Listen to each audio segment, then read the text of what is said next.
Oh, you knew this was coming, didn't you? We can't leave well enough alone. We can't leave our coefficients in the realm of the integers, in the realm of the whole numbers. We've got to venture into fractions. Even in our linear inequalities in one variable, we can have fractions.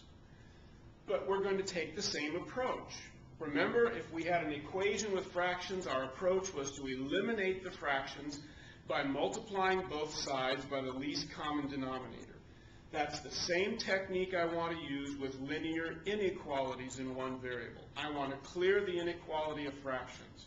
And as long as I'm multiplying by a positive number to do that, I leave the inequality sign as it was. Well, the least common denominator here would be 12.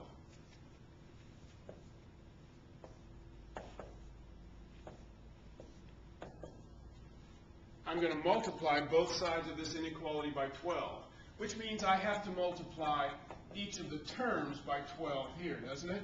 I'm going to put that above just to help me remember I have to distribute that multiplication. Now, what happens when we multiply 12 times 7 twelfths? Aren't those 12s going to cancel, leaving us 7x? And here we can cancel. 2 goes into 12 6 times. 6 times 3 is 18. 3 goes into 12 4 times. 4 times 2 is 8 times x is 8x. Plus 6 goes into 12 2 times. 2 times 5 is 10. When we do all of that multiplication, remembering when you're multiplying with fractions that we first want to reduce. And now we have a much simpler inequality we can solve. Here, I think I'll subtract 7x from both sides.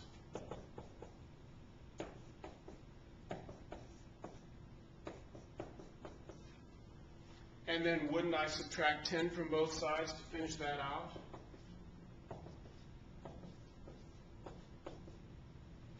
So we have negative 28 is less than x.